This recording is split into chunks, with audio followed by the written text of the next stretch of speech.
Welcome to Speaking Candidly with Candace, where we talk in depth with everyday people about their fears, their struggles, and their triumphs with mental illness. I'm your host, Heidi Shaner, and I hope over the next half hour you'll be engaged, enlightened, and inspired to live your very best life. My guest today is Heidi Shaner. Heidi is a life coach and has recently gone through a divorce with her functioning alcoholic husband, and that will be the subject of her upcoming book. So welcome, Heidi. Thank you. I'm happy to be here. Well, Heidi and I first met, we met through a mutual friend, and I immediately wanted to be your friend because you were so forthcoming with your life story, and I guess that's probably why you're an excellent life coach, is you're willing to share your own experiences to help others. So my first question to you is, when did you first discover that you were not happy in your marriage? Before I was married, and that's the truth. I got together with my husband at the time after 6 months of a most horrendous breakup. So I was in a really low place when we very first got together. So I just never really chose him, I just was lonely and he was, paying attention to me. And then I got pregnant with my first son when we had been dating for 10 months. And so we decided to get married at that point. And I really didn't want to, but it just happened that way. And then we ended up we were doing all the wedding plans and whatnot, and called off the wedding at some point during that whole time. And I had my son. We weren't married because things were so bad. And then I guess my son was 6 months old when we decided to just go down to the Justice of the Peace and get married. And at the time I was pregnant with my second son, but I didn't even know at that moment. So it was really just a game of catch up. It was insta family. It wasn't really, none of it was planned, none of it was chosen. And it was just a process of just trying my best to make it work. So it was never good.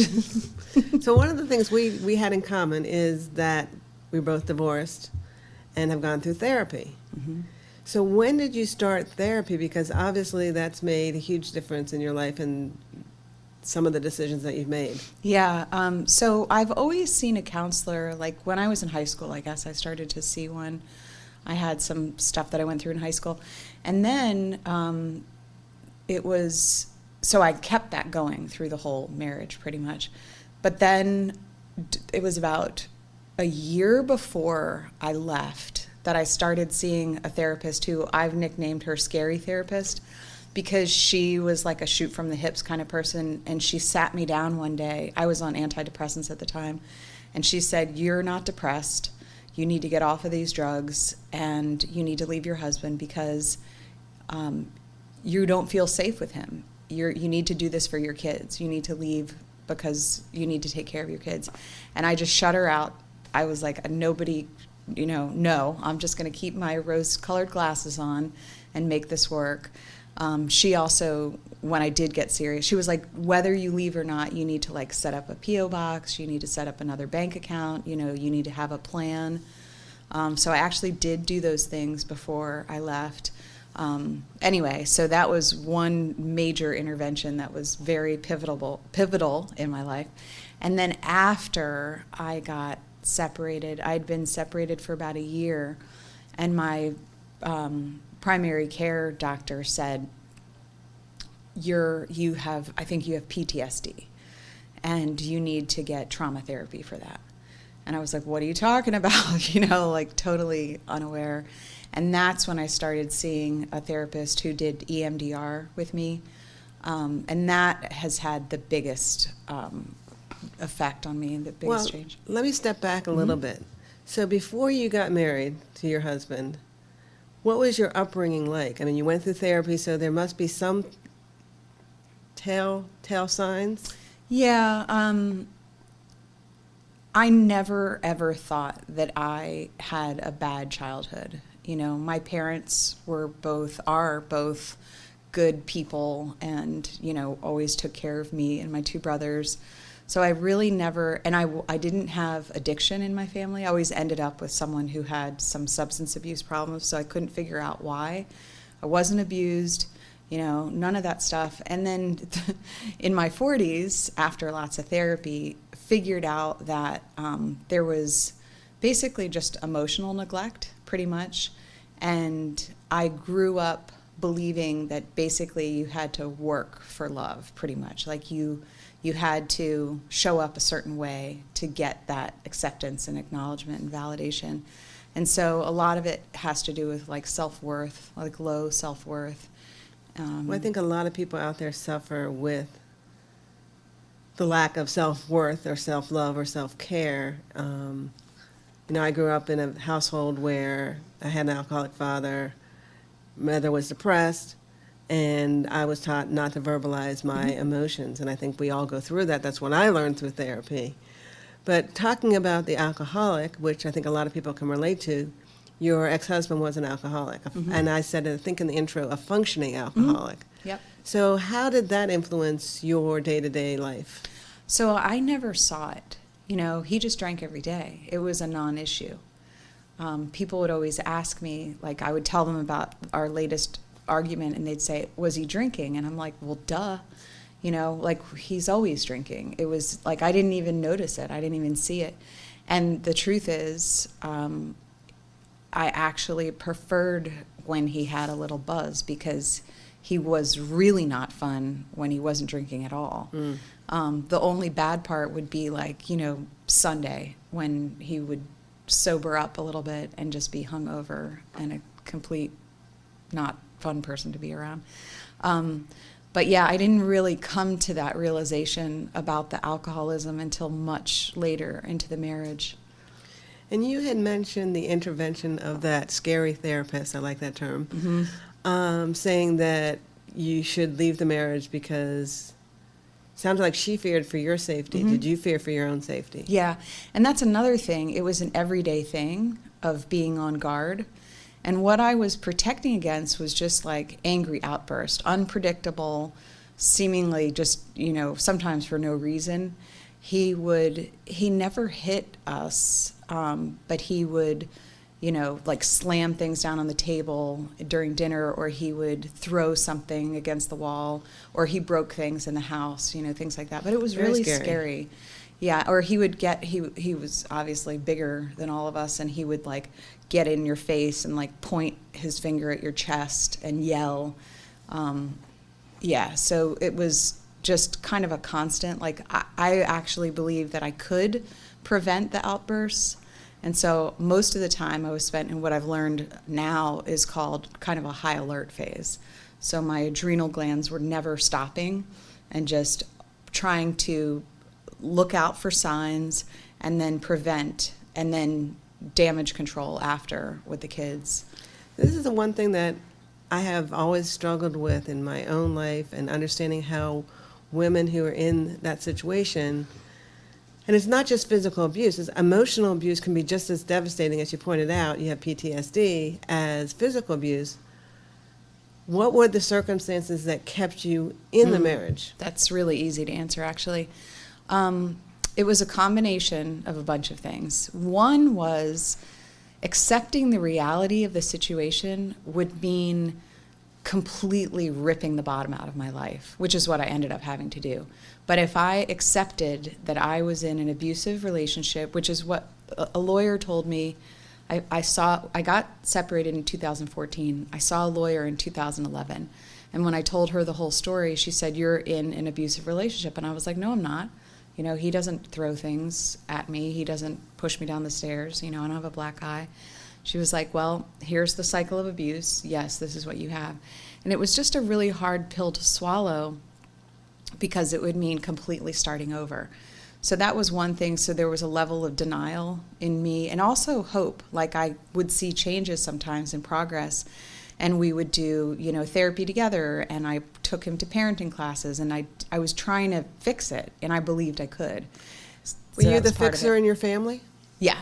Okay. Yeah. Tell us a little bit about your background and your family and where you Yeah. are in terms of the siblings, if you have other siblings. Yeah, I have 2 younger brothers. I was the only one who really talked about anything. Like my dad did too. But the rest of them just, it was like, keep it close to the vest, or whatever. And Keep it if under the rug. Yeah. If you cry, you're weak. So you just don't talk about feelings. You don't deal with basically the elephant in the room, ever. And I was the peacekeeper, always. Like I would keep my stuff to myself just to keep the peace with other people. I can relate. Like I said, we should be friends. So tell me, just moving a little bit fast forward, because I could talk to you all day long, but the show is only a half hour, is you became a life coach. What were you doing before your current occupation as a life coach?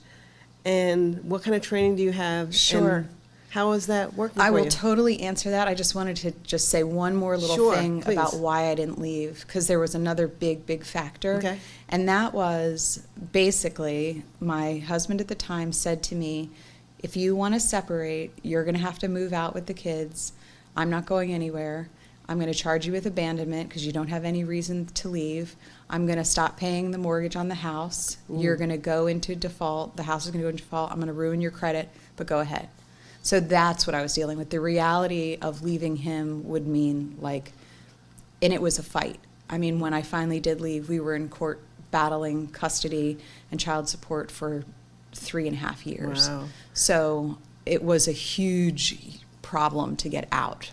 Well, and I've heard that story from other people about the psychological warfare, if you will, that, it's either the threat of violence or the threat of financial ruin or whatever. So I can totally understand, and I by no means to judge other people for their decisions to stay, but I just feel so bad for people in the situation and want so badly for them to get out and find a better life, because it is a real struggle. And it's not because a woman is weak. I mean, she might not have any. If it weren't for my parents, I could never have done it. I mean, we ended up moving into my dad's house. Thank God, I had some family support, but I don't know how I could have done it otherwise. But there are other people that are supporters, and there are shelters for women, thank God. There are other means of getting out. Yep. And I'm glad that you made that choice for yourself, because you seem to be... Oh, I'm good now. You seem to be very good now. My life motto is the best revenge is a well-lived life. So that's And is that the title of the book, or what? Oh, that would be a good title of the book. So I'll get to the book in a second, but I'll answer the question about life coaching. So basically, I came into it for 2 reasons. I was always in the fitness industry. I've been teaching group exercise for 24 years now, and then went into personal training, and always with the goal to really help people, live a healthy life. And I would reach a point in training where it would kind of plateau. The best exercise program for that person, the best nutrition program, and ultimately something in their mindset would sabotage themselves. So I knew there was another layer of work to do with people, and that's when I got into coaching. At the same time, I was going through all of this stuff. So it was about that same time where I really started ramping up my personal development initiatives.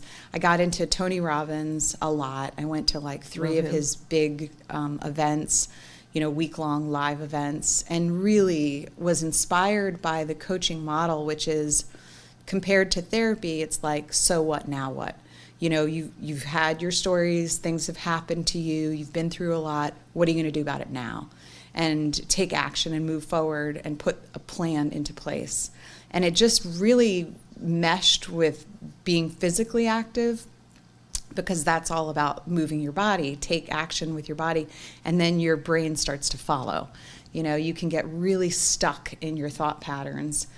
So you got to start moving your body physically, and then things start to change in your head. So that was, about 2014. And then 2016 was when I really got into the whole Tony Robbins thing. And then I got certified through him, through that whole strategic intervention life coaching model. And it's morphed a lot over the years. But I I love the coaching model so much, and I think it's just incredibly helpful. Basically, what I do with clients is they come to me, a lot of them from exercise classes. That's how they know me. And then they find out that I do this coaching. So we basically unload everything. I think of it as like putting it all out on the table and gather all the skeletons and all the messes and all the, old, strong, deep, false beliefs and that you've been living by it for so long, you can't even think differently about it. Put all that on the table and then start working with it. And it's like, what do we have here? How did this get here? What's another way of looking at this? And the way I get people to change is basically get them to agree to do a social experiment on themselves. Because nobody likes change. It's hard. I don't like change. No. It's really hard for people. And there's a science to it also. There's a reason why it's so hard for people to change. So we do it like this. It's like you're just going to dip your toe into this new way. One thing. Just pick one thing at a time. You're going to try to have a different pattern or different reaction to this one thing, and then test it for yourself. See if it works for you. See how you like the results. And then the more you keep doing it and the more you keep proving to yourself that it works better for you, then eventually you'll adopt it as the new way. That's it. That's like, there's no secret to Sounds this. very simple. It is. But it's really not, We right? kind of have to trick ourselves. Right. To change, because people don't really change, Well, did you try your own process on yourself? Yeah. And what was the first one thing that you tried to change? So listening to my gut. So I just always, when I was growing up, even into my 30s, late 30s, I would always ask my mom. I would go to my mom and tell her my problem, and I would do whatever she said. No kidding. And it was about the time of the divorce. I kind of divorced my mom too. At the same time, there were some really not good patterns for me there. And one of them was like, there's this voice inside of you that comes from your solar plexus that's very wise, but it's quiet. And if you're not tuned into that voice, you're not going to even notice it. So it was teaching myself to first pay attention to that gut voice. Right. And the biggest one I'm working on now, because I know it now. I know what my gut tells me all the time. But now it's take action. Don't just acknowledge it and then keep doing the same dumb thing. Do something different. So, yeah, that's... Well, we all do dumb things, right? Yeah, and we're going to learn our lessons the hard way, and the lessons will get harder as long as you don't learn them. Well, I want to get back to Narcissist, that you said when we first met that you firmly believed that your husband was a narcissist. And it seems like that was a pattern for you, is connecting with narcissists or wanting to save them. Yes. And I think that that's a big emphasis of your book. Is that correct? That is absolutely correct. So let's talk about that. Yep. So there's a lot there. There's a whole lot there. There is, and we only have 9 minutes. Oh, God. Okay, so... You don't have to talk faster, but I'm just saying. That's why I wanted to get to this, because I think it's important. There's 3 parts. I keep putting this book off. I've been trying to write it for years. I've started it so many times. But I feel like I have so much to say. I feel overwhelmed. It's like analysis paralysis, I love that phrase, and yet I hate how it feels. I know. So I have sat down again with it because I think it's so important. I've got people that are like, please get this book out. It's so important. So basically 3 parts. One is understanding what is a narcissist and how did a narcissist get that way. And I really believe, you could just male bash all day long, and I don't think there's any good that comes out of that at all for anybody. I think understanding why and how a narcissist, and also coming to a place of compassion and forgiveness, so important for your mental health, right? Right. So that's going to be one chunk of the book. And I think people get that way because they haven't dealt with their own hurts. There's a whole science to how trauma affects the body. And there's dissociation, separation, where you're literally not integrated with yourself. You could tell lies and believe them yourself. That's how narcissists operate. So it's very, very, and they're usually really smart too. So it's confusing to be in a relationship with someone like that. Narcissist and empaths go really well together. It's like a puzzle piece. So, my biggest question, the second piece of the book, is like, how did I, someone with a master's degree, get into such a dysfunctional and unhealthy relationship and stay there for so long? What the actual hell is going on here? So that's like the second piece of it, is understanding there are people who are perfectly matched for that kind of relationship. And it is this like trying to help, trying to be the healer, trying to fix. It comes from a place of like total candid, see how I did that? Like openness and transparency, and just someone who's just full of love, and just sees the good in people and wants to help. So it's so much screw with your mind when those two things come together. Can I just interject? Yep. Mm-hmm. Is it also part of a personality that gets attracted to narcissists as being a pleaser? Oh, totally. Yeah, because I know I'm a people pleaser, and my mother's a narcissist. There you go. Is there a connection there? Perfectly matched, actually, because all of those, you'll learn all these words as you get into your own growth, but like codependency, enabling, all of that stuff totally applies. Absolutely, yes. And part of being a people pleaser is not honoring your gut, not speaking up. And that's actually the third part of the book, is like, well, okay, now what the hell, right? So I figured out what makes this person tick. I figured out why I'm attracted to this and why I got stuck in this. What do I do about it? And so it's really just, it's simple skill building. That's it. You have some weak muscles in your body that include self-awareness, listening to your gut, knowing your worth, speaking your truth, so learning the skill of assertiveness, and then act on it. Set boundaries. People pleasers have such a hard time with setting boundaries, because sometimes when you speak up, you might rock the boat, and you might hurt somebody else's feelings, and you might cause conflict. You might bring attention to yourself, negative attention. These are all the things that we've tried to avoid for so long. At what cost? Then eventually you're going to get sick. And this is how I believe mental health connects with physical health. If you don't straighten this stuff out and start being aware of what's going on inside of you and speaking up and taking actions to protect yourself, things are going to go falling apart physically. And that's when we get into anxiety and dis-ease, things getting off base, yeah. When we first started talking, you sort of said, well, you didn't sort of say, you said that you had fallen into this relationship with your husband. It was sort of like there were no plans to get married. One thing just led to another. You didn't listen to your gut. You went ahead with it. Mm-hmm. So for other people out there who are listening and in a relationship with someone that is not beneficial to their mental health, what would be your advice to them? So it's not just one thing. I could kind of distill it down. If I really had to say one thing, it would be get into the deepest part of yourself and find peace. Because I can promise you that if you're in a relationship like that, you do not feel okay in your own body. And ultimately, like with everything I do, with teaching classes and coaching people, it's have them learn how to be at peace with themselves. If you can find that base in yourself, you can pretty much handle anything.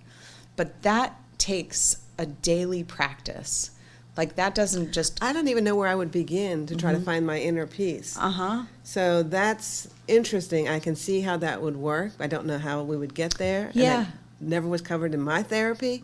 I was always look for the things that make you happy, or go back to your childhood and what did you enjoy as a child. Interesting. So I think it's an interesting thought, and I'd love to see it actually in practice. Yeah, and it's different for different people. Like I hate the word meditation. You know, anytime someone says, oh, just sit and meditate, I'm like, I'd rather chew my arm off, you know, because I feel this pressure to like, don't think about anything and feel peace, and it just doesn't really work for me.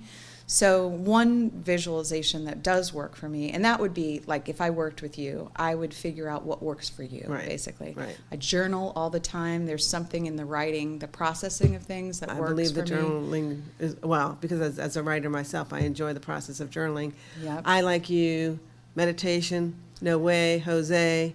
We are going to start to sort of wrap this up. Yep. So let me give you the one thing. I want to hear okay, we're ready for the one thing. Yeah. Everybody listening. One thing. Well, just a little tip that works for me is when I'm floating on the water on a raft and the sun is shining and the breeze is blowing. This is my translation of this is that you are literally being held by the universe, right? You're being floated.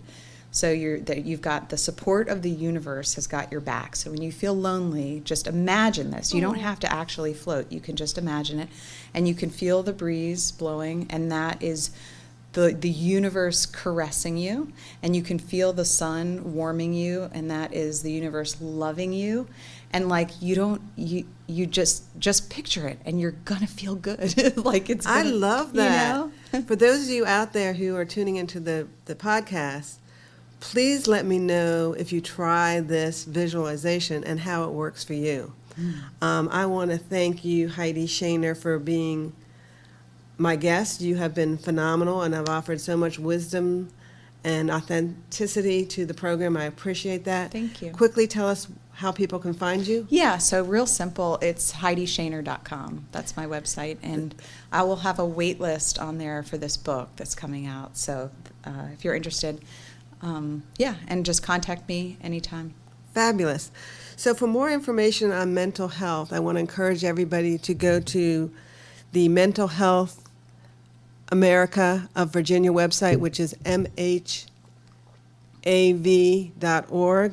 And also please follow Speaking Candidly with Candace on Instagram and Facebook, and visit our website for past podcasts as well as resources for mental health. That website is speakingcandidlywithcandace.com. And please remember that every cloud has a silver lining.